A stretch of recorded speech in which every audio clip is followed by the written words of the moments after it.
পরকীয়া এখন একটা মহামারী রোগের মতো হয়ে গেছে।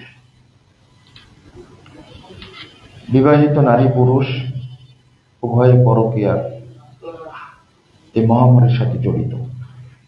এমনকি বৃদ্ধ বয়সে মানুষ 70-75 বছর বয়স হয়ে গেছে,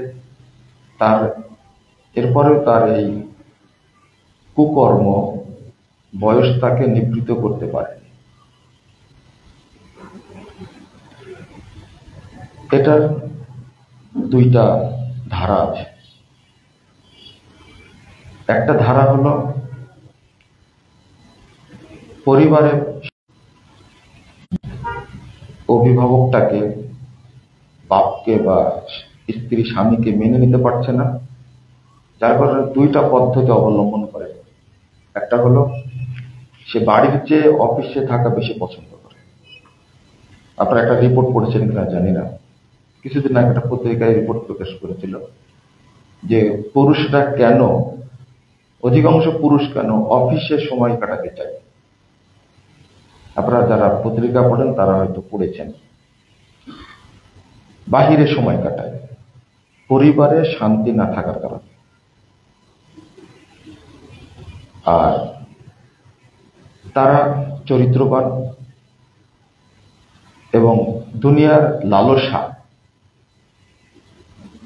লোভ এবং নারীদের আনাগোনা সত্ত্বেও তারা এই কুপথে বা নোংরামের মধ্যে শরিক হয় না, বরং পরিবার থেকে দূরে থাকে, সেটাকে পছন্দ করে, বাঁচার চেষ্টা করে।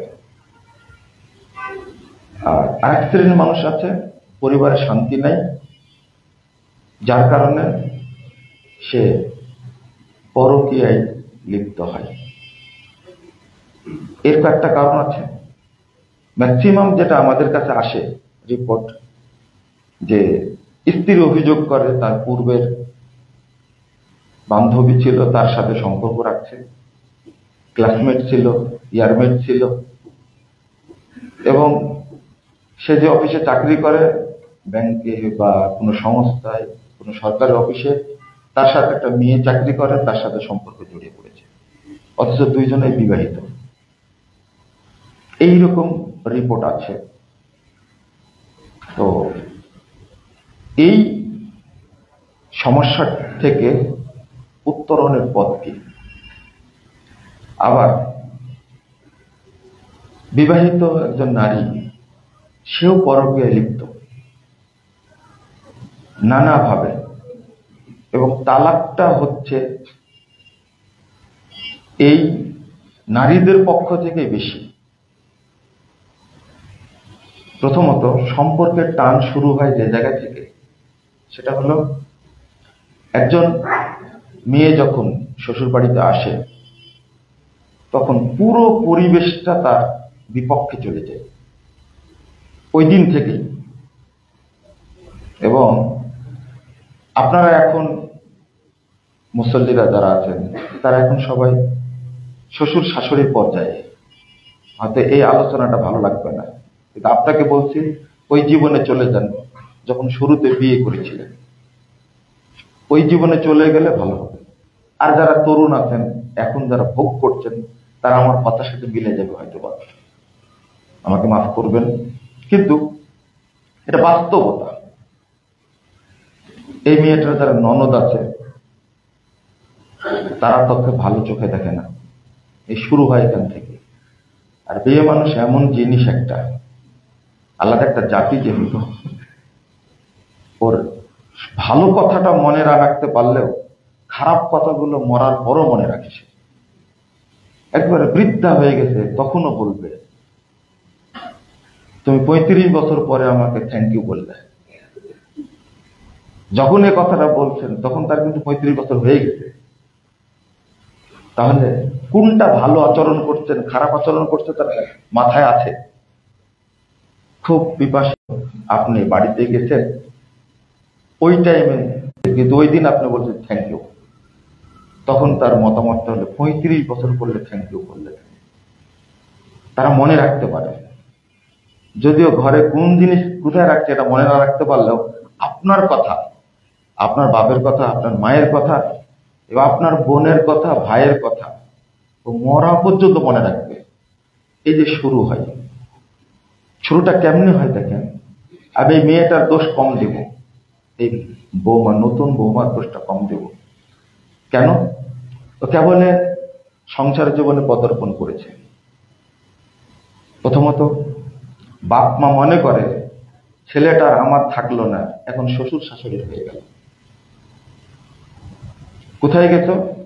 এমনিতেই গেছেন আপনি বাজারে বা কোনো কাজে গেছেন, কিন্তু তারা আপনার মা বাপ সন্দেহ করে বসে মনে শ্বশুর বাড়ি। কিন্তু এই নতুন দম্পতিকে, এই বরকনেকে একটানা 7 দিন সময় দিয়েছে তারা যেন একসঙ্গে থাকতে পারে, কিন্তু আমি আপনি দিব না।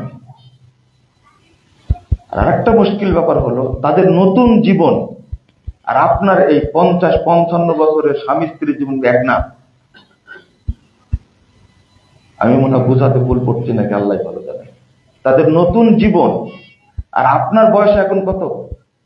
আপনার ছেলের বয়স 30 হয়ে গেছে, 30 বছর বয়সে বিয়ে দিলেন, মেয়েটার বয়স 25 বছর 27 বছর।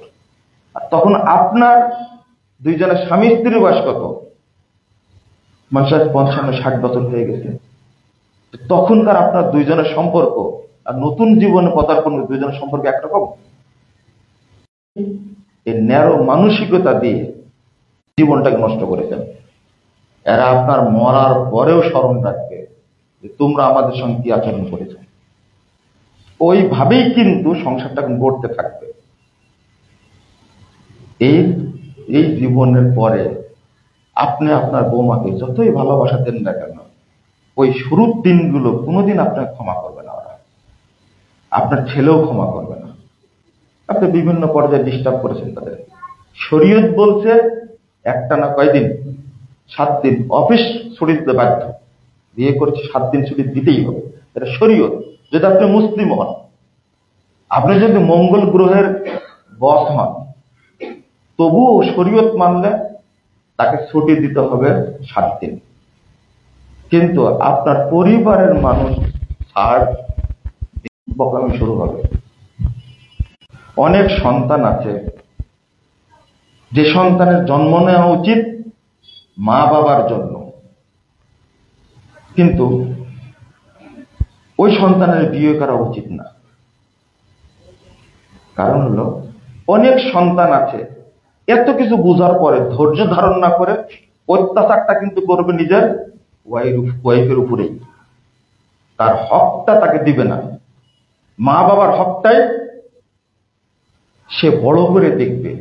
কথা ঠিক আছে, কারণ বউ একসময় তালাক দিয়ে চলে যেতে পারে, কিন্তু বাপ মা তো তালাক দিতে পারবে না। পারবে? সন্তানকে পারে না। এই যে এই মেয়েটার যে গ্যাপ, বোমায়ের যে গ্যাপ, এই গ্যাপটা পূরণ করতে হতো তার পিতামাতাকে। তুমি শ্বশুর বাড়ি, তোমার হক কি আছে সেগুলো বুঝে দাও। রাসূলুল্লাহ সাল্লাল্লাহু আলাইহি ওয়াসাল্লাম বলছেন, তাসিলুর রাহিম তাজিদুর রিজক ওয়াল উমর। তুমি তোমার পিতামাতার সাথে সদাচরণ করো, ভালো আচরণ করো, তাহলে 2টা জিনিস হবে। কাজ করবে একটা, পাবে তুমি 2টা। একটা, আল্লাহ তোমার রিজিক বৃদ্ধি করে, 2 নম্বর তোমার বয়স বৃদ্ধি করে দেবে। আর আমাদের 2টা জিনিসই চাই, তাই না? বেশি দিন বাঁচতে চাই আর কি সুখে থাকতে চাই। এই ব্যাখ্যাটা কি? বয়স বেড়ে দিবে আল্লাহ। 1 নম্বর সদাচরণ পাওয়ার অধিকার কে রাখে? মা এবং বাবা, এই 2 জন। যদি এই মেয়েটা যে জানতো এখন এই তোমার শ্বশুর শাশুড়ি তোমার নিকটের মানুষ, তুমি যদি তাদের প্রতি ভালো ধারণা রাখো, তাহলে এই বাপ মা তার সন্তানের জন্য যে দোয়াটা করবে, এই দোয়ার প্রাপ্য কি?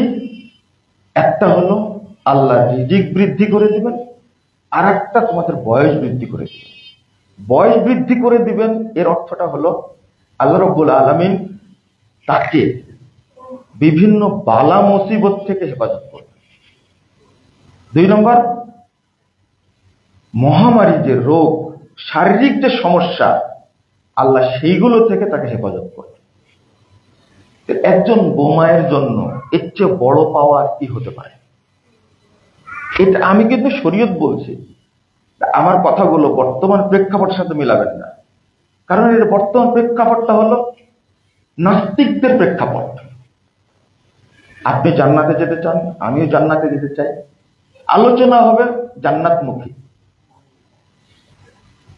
আপনি যুক্তি দিয়ে বলতে পারবেন না।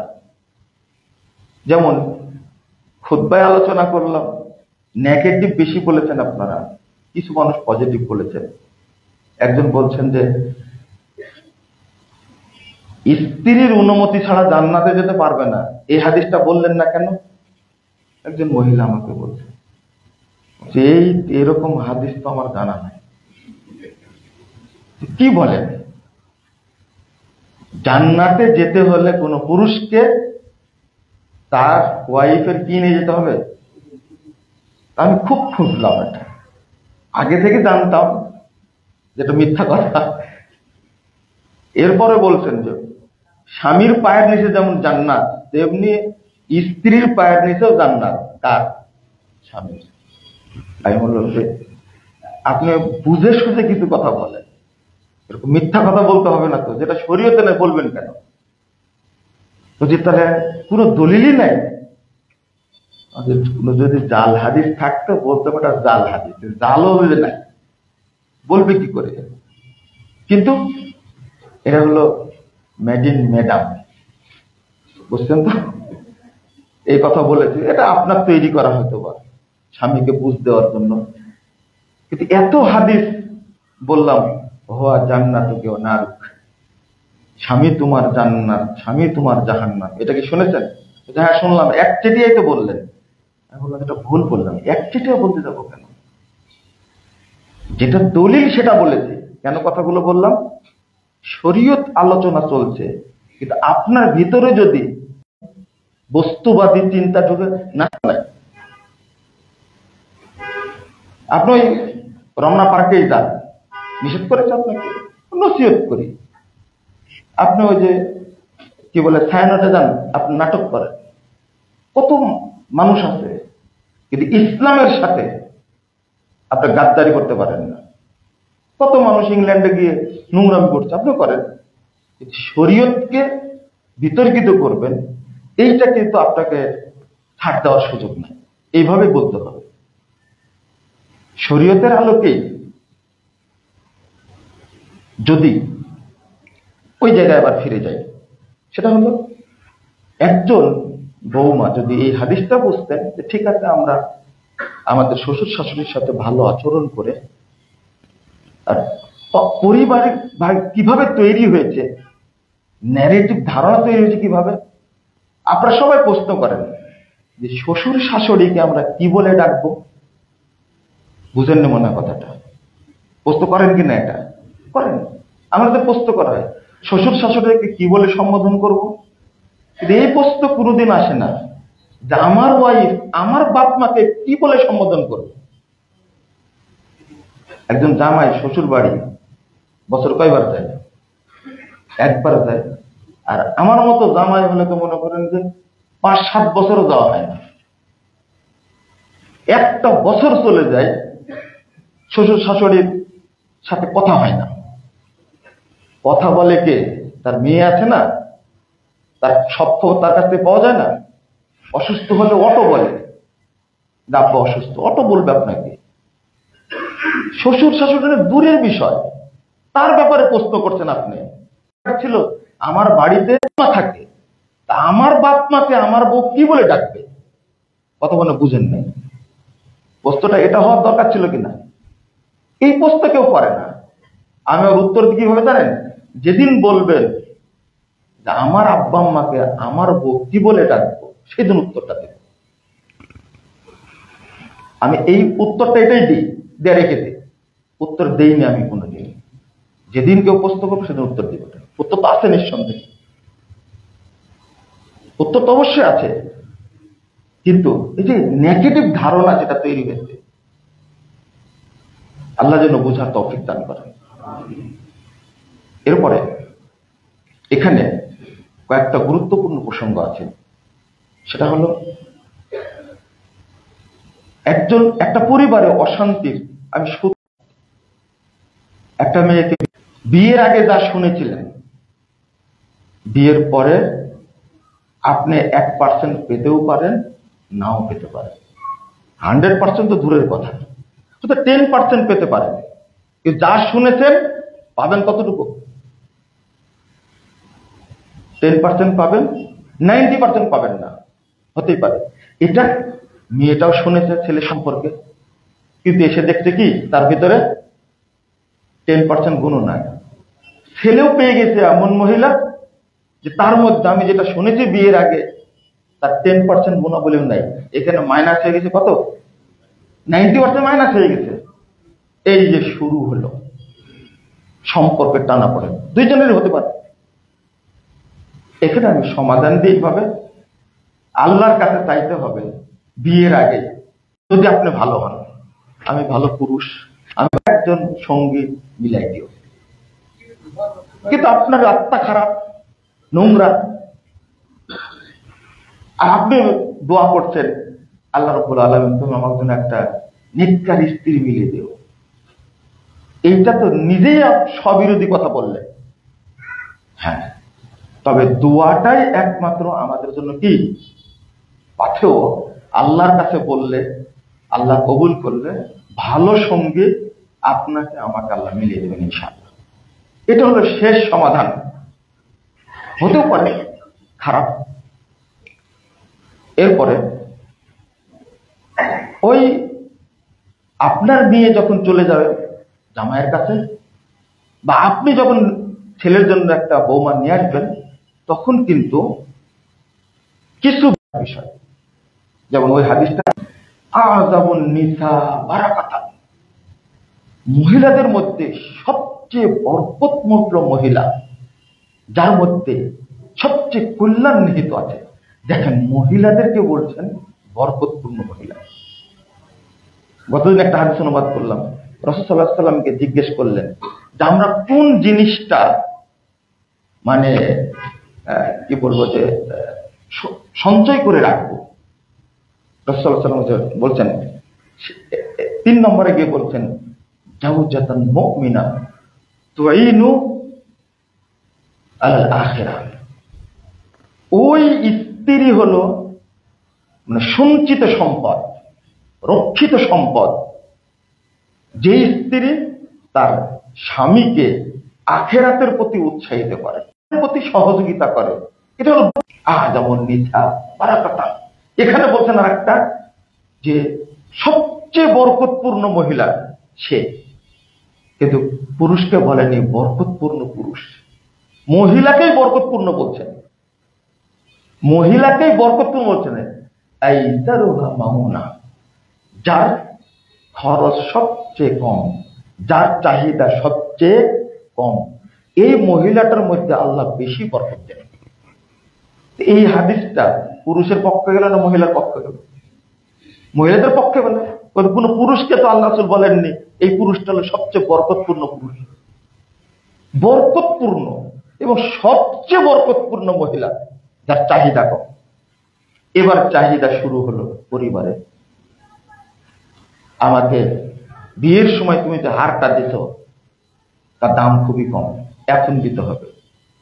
স্বর্ণ দিতে দিতে দিতে দিতে দিতে 60 ভরি শুধু স্বর্ণই দিতে, এরপরে স্ত্রীর মন পায়নি। এটা বাস্তব ঘটনা। এটা স্ত্রীকে রাখবে না, 80 ভরি স্বর্ণ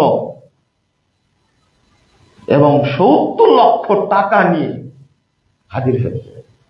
এটা আমানত দিয়ে গেলাম আপনাকে, আমি রাখবো না, আর আমিও আর বাড়িতে যাব না। বলেন কি? বাবা মাকে বলেন যে না, বাবা মাকে বলবো না, আমি পরিবার রাখবই না। এই 80 ভরি স্বর্ণ কোথায় পেলেন? এই স্বর্ণ সব আমি আমার বউকে দিছি, দিতে দিতে দিতে সবই দিছি, নগদ টাকা। এটা আমানত রাখলাম আপনার কাছে, আপনি নিয়ে যান, আপনি রাখেন, যখন আমার পরিবেশ ভালো হবে তখন আপনার কাছে নিয়ে যাবেন। একটা পুরুষ একটা স্ত্রীর প্রতি স্ত্রীর চাহিদা পূরণ করতে করতে করতে কত ভরে দিছে? 80 ভরি স্বর্ণ দিছে। এরপরও পরিবারে সুখ শান্তি নাই। বাবা মাকে ফোন দিচ্ছে, দেখো তো বাবা আমার ছেলেটা কোথায় গেল। চিন্তা করছেন? 3 দিন থেকে খোঁজ পাইনি। আমি শুধু বললাম আপনার ছেলে মরেনি, আছে, রাত কমলে বাড়ি যাবে। তো টাকাতে শান্তি কিনা যায় না, যায় না। আপনার হাজার হাজার কোটি টাকার মালিক,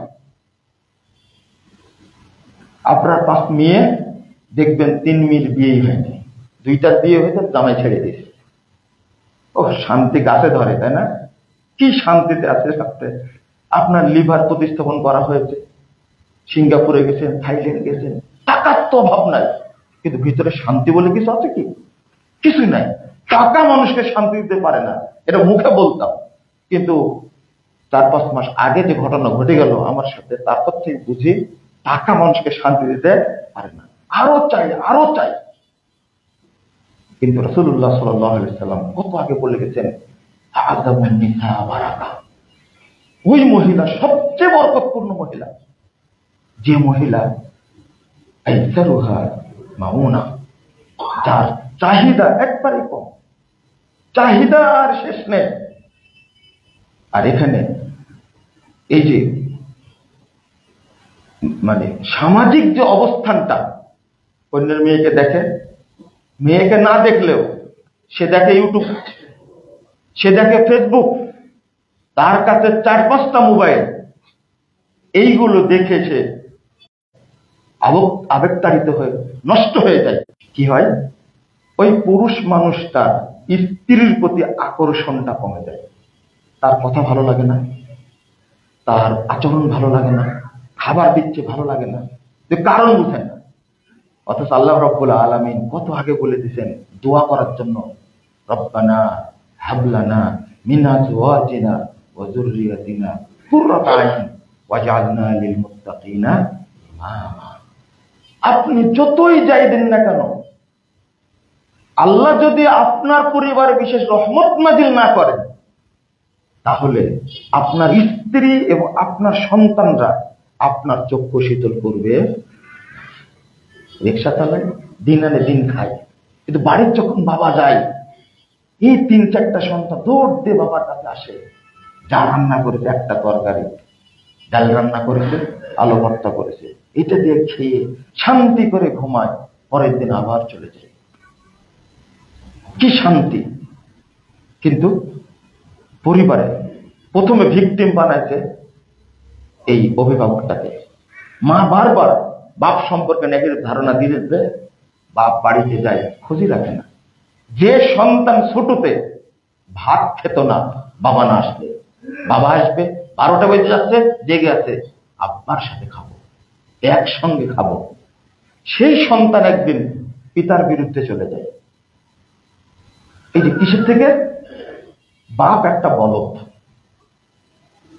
বাপ একটা কি অধিকাংশ এই যে স্বামীর মূল্যায়ন না বোঝার কারণে স্ত্রীর ধারণা দেয়, আর তোর বাপ কিছুই বুঝে না, অন্য মানুষ বাড়ি করছে, গাড়ি করছে, এত এত সবকিছু করছে, কি তোর বাপ বোকা। এই লোকের বাপও তাকে বোকা বানা রাখছিল বহুদিন। এখন স্ত্রীর কাছে সে বলদ বোকা, সন্তানের কাছে বোকা, কিন্তু এর মধ্যে এই বোকা মানুষটাই হাজার হাজার কোটি টাকার মালিক হয়ে গেছে, 5টা সন্তান জন্ম দিয়েছে, তার ফ্ল্যাট আছে, সন্তানকে পড়াশোনা করে বিয়ে দিয়েছে, বড় করেছে, কিন্তু এই বাপটা আজও সফল হতে পারেনি। কি হয়ে আছে? বলদ নাম্বার 1 হয়ে গেছে, সবার কাছে বলদ। মানে যদি অভিভাবকের মর্যাদা বোঝা যেত, তাহলে এই খারাপ ধারণাটা বাড়ি থেকে তৈরি হতো না। কানাডায় বসে আছে এক সন্তান, বাপের খোঁজ রাখে না। আমেরিকা একটা বসে আছে, বাপের খোঁজ রাখে না। মানে খোঁজ রাখবে কেন? তো বলদ। আর আপনারা বলেন যে এই শিক্ষাটাই হলো নাকি মেরুদণ্ড। এই শিক্ষাটা হলো মেরুদণ্ড ভাঙ্গা, মানে বড় একটা, ওইটা আলাদা আলোচনা। বাস্তবতা হলো এটা। কিছু কিছু কথা হলে বলতেই হয়। এই যে অবস্থানটা যে তৈরি হয়েছে সমাজে, আমরা শুধু পরকীয়া পরকীয়া চিল্লাচ্ছি, ভালো কথা। আল্লাহ রাব্বুল আলামিন বিধান দিয়েছেন একজন সামর্থ্যবান পুরুষের একই সঙ্গে 4টা স্ত্রী রাখার অধিকার আছে। অধিকার আছে 4টা স্ত্রী একসঙ্গে। এই বিধানটা কে দিয়েছেন? আল্লাহ দিয়েছেন। এখন বলবেন তাহলে কি বিয়ে করার জন্য উৎসাহিত করেছেন? আমি উৎসাহিত করবো কেন? ইনসাফ করতে না পারলে একটা করো। কিন্তু আরো একজন শায়েখ বলছেন তুমি একটা বিয়ে, এটা পরিষ্কার আল্লাহ কোরআনে বলেছে। আমার এই বক্তব্যটা হলো যে একটা পুরুষ একই সময়ে 4টা নারীর ভালোবাসা, আদর, স্নেহ, আর যতই বলে প্রেম পাওয়ার যোগ্য,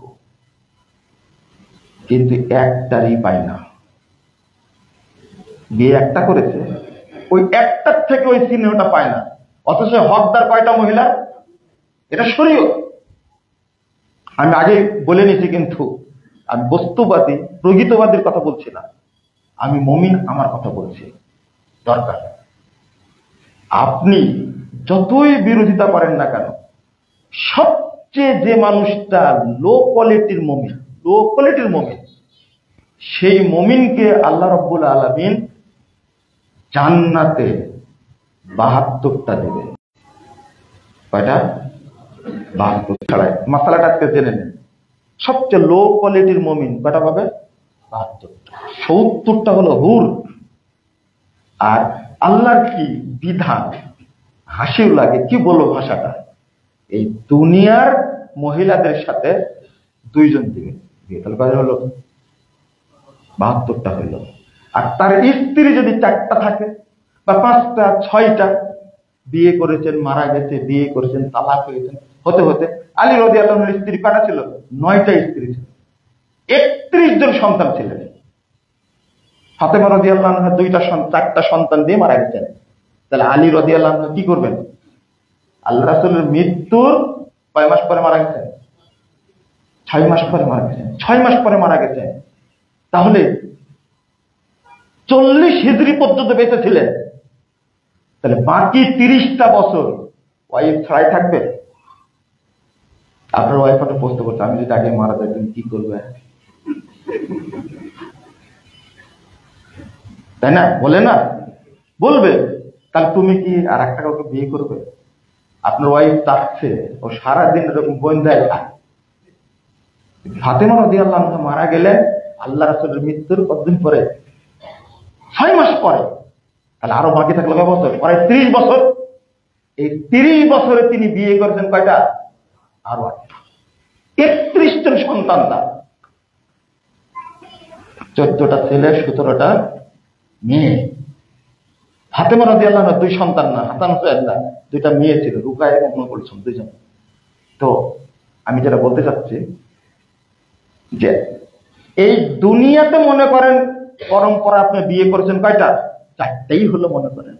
তাহলে 4টা আর 72টা কয়টা হলো? আলী রাদিয়াল্লাহু আনহু কয়টা পাবেন? না, কথা শেষে না, আমি লো কোয়ালিটি। আলী রাদিয়াল্লাহু আনহু কিন্তু লো কোয়ালিটির না, একবারে 1 গ্রেডের একবারে। যদি কোনো ব্যক্তি ভালো মুমিন হয় তাহলে জান্নাতে হুরের সংখ্যা কত দিবেন আল্লাহ এ নির্ধারিত নয়। এই কথাটা আপনার ওয়াইফের জন্য, আমার ওয়াইফের জন্য কঠিন ভাই। বলে কি আপনি একটা মুমিন হলে আল্লাহর সামনে বিরোধিতা করতে পারবেন? এর পরেও বলছেন, মনে করেন কেউ বলছেন 7,000 স্ত্রী পাবে, এগুলো বর্ণগুলো ঠিক না, কিন্তু যেটা আনলিমিটেড 700 তো হতে পারে, 7,000ও তো হতে পারে, আনলিমিটেড।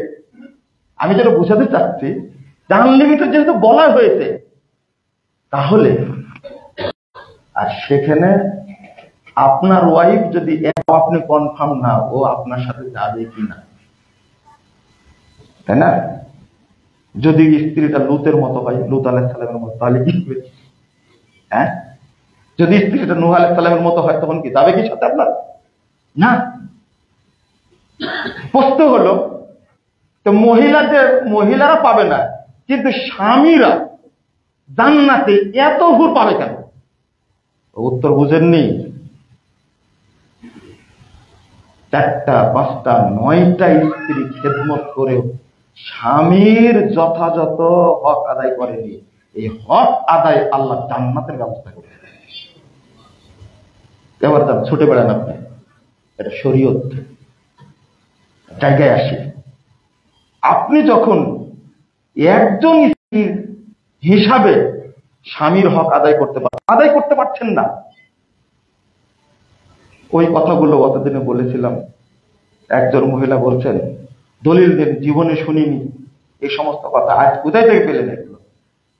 আমার আপু হাদিসের মধ্যে আছে, আমি দলিল সবাই বলেছে, আবার শুনেন, তো রেফারেন্স দেননি, আর ওনাকে রেফারেন্স দিলাম, এই কিতাবে বর্ণিত হয়েছে। কত রাগান্বিত, কিন্তু এগুলো কি শরীয়ত।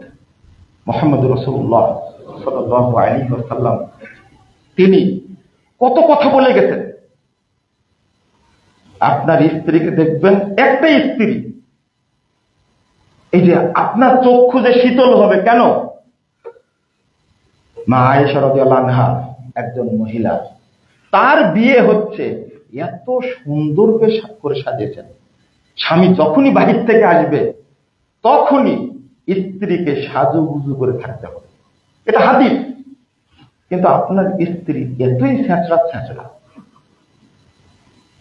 ওই যে কোন আলেম বলেছেন, শরীরে দুর্গন্ধ ঘামের, রান্না বাড়া করে, সন্তান মানুষ করে, সব ঠিক আছে, তার অবদান অপরিসীম। এই জন্য তো 4টা কাজ করলে জান্নাতে যাবে, তার মধ্যে একটা কঠিন কাজ, সমাত শাহরাহা, সাল্লাত খামসাহা, ওয়া আতারাত বালাহা, ওয়া আহসানাত ফারজাহা। 4টা কাজ করলে আল্লাহ এমন সম্মান দিয়েছেন মহিলাকে, 4টা কাজ করলে জান্নাতের যে কোনো দরজাতে জান্নাতে যেতে পারবে। এটা পুরুষের জন্য আল্লাহ বলেননি। গতদিনে তো বলেছে, কোন পুরুষ মানুষ আল্লাহকে জীবিত অবস্থায় দেখতে পায়নি, একজন দেখেছেন, সে হলো মহিলা। তিনি কে? আসিয়া, ফেরাউনের স্ত্রী। আর আল্লাহ একজন মহিলাকে সালাম দিয়েছে, একজন মহিলাকে। আল্লাহ কাউকে সালাম দিয়েছেন রেকর্ড নেই। আল্লাহ সালাম দিয়েছেন মানুষের মধ্যে একজনকে, কোন, তিনি হলেন খাদিজা রাদিয়াল্লাহু আনহা। চিন্তা করেন কি এই মহিলার মধ্যে কি ছিল, কতদিন বলেছে, আমি ওইদিকে যাচ্ছি না। তো মহিলার সম্মানই বেশি। ছেলেদের সবচেয়ে সম্মান পাওয়ার অধিকার কে? মা। উম্মুকা উম্মুকা উম্মুকা, এই হাদিসগুলো আপনাদের জানা আছে। জাকির নায়েক আরো সুন্দর করে বলে, ফার্স্ট পুরস্কার তার, সেকেন্ড পুরস্কারও তার, থার্ড পুরস্কারও কি তার, 4th টাকা বাবা। মর্যাদা, সান্ত্বনা পুরস্কার, মর্যাদা মহিলাদেরই, কিন্তু ওই মর্যাদাটা আমরা নিতে পারি না। হ্যাঁ, আপনি একটু চিন্তা করবেন, চক্ষু শীতল হবে কি করে? ওই রকম স্বামী হিসাবে স্ত্রীর কাছে, ওই রকম স্ত্রী হিসাবে স্বামী হিসাবে ওই রকম, এরকম একটা পর্যায়ে না থাকা পর্যন্ত পরিবারে শান্তি আসার কোনো সুযোগ নেই। আমরা যদি পরিবারটাকে সুন্দরভাবে গড়তে পারি, তাহলে ইবলিস এই পরকীয়াকে দূর করে দেবে, সহশিক্ষা বাদ দিয়ে দেবে। এটা তো পারবেন না। আর যে প্রতিষ্ঠানে বানর তৈরি হয়, সেখানে মুসলমানের সন্তান যাবে কেন? এখনো তো মাদ্রাসায় পড়াশোনা করে বিশেষ ক্যাডার হওয়া যায় না? হওয়া যায়। ঢাকা বিশ্ববিদ্যালয়ে পরীক্ষা দেয়, ফার্স্ট হওয়া যায়, জাজ হওয়া যায়, ম্যাজিস্ট্রেট হওয়া যায়, সচিব হওয়া যায়, মাদ্রাসায় পড়ে। তা আমার সন্তান, আপনার সন্তান কেন এই সমস্ত প্রতিষ্ঠানে পড়বে? সহশিক্ষা একটা মহামারী। আর সেখান থেকে গিয়ে শিখে আপনার বয়ফ্রেন্ড, গার্লফ্রেন্ড, আস্তাগফিরুল্লাহ, পার্টনার নতুন এটা, এই সমস্ত পরিবারে কি পর্দা থাকে? 2টা কাপড় নিয়ে নাও, যাও, চলে যাও। আল্লাহর নবী মুহাম্মদ সাল্লাল্লাহু আলাইহি ওয়াসাল্লাম যে তালাক দেন, আর কেন বলছি জানেন? 3টা জিনিসের মধ্যে ও কল্যাণ আছে। একটা ঘোড়া, সরি বাড়ি, আর একটা মহিলা, আর একটা ঘোড়া। তাহলে মহিলার মধ্যে অকল্যাণ কি? অকল্যাণ কি? যদি মেয়েটা পর্দা না করে আপনার বাড়িতে কোনোদিন বরকত নাজিল হবে না। এক, পর্দা তো দরকার, নামাজই পড়ে না, তাহলে ওর মধ্যে কি আছে? অকল্যাণ আছে।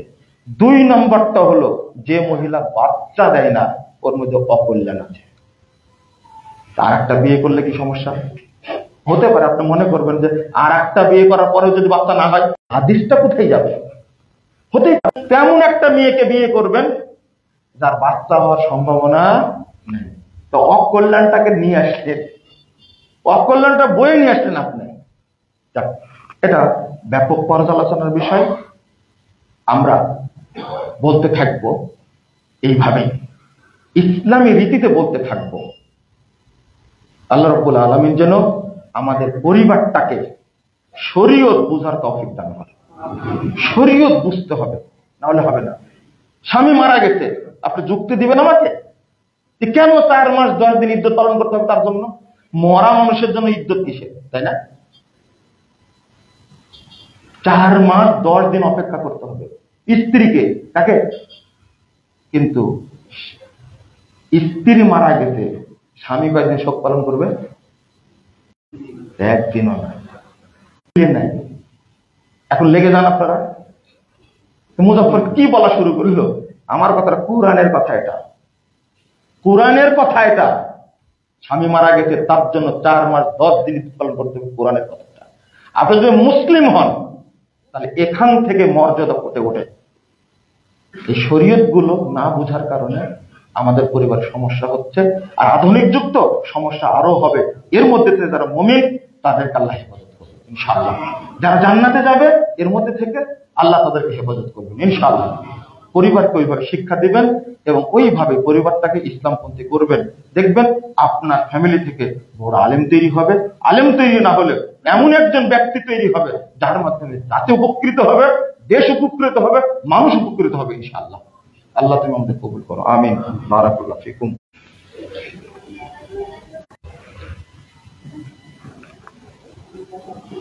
আলহামদুলিল্লাহ ওয়াহদা ওয়াসসালাতু ওয়াসসালামু আলা মান লা নাবিয়্যা বা'দা। আল্লাহুম্মা সাল্লি আলা মুহাম্মাদ ওয়া আলা আলি মুহাম্মাদ কামা সাল্লাইতা আলা ইব্রাহিম ওয়া আলা আলি ইব্রাহিম ইন্নাকা হামিদুম মাজিদ। আল্লাহুম্মা বারিক আলা মুহাম্মাদ ওয়া আলা আলি মুহাম্মাদ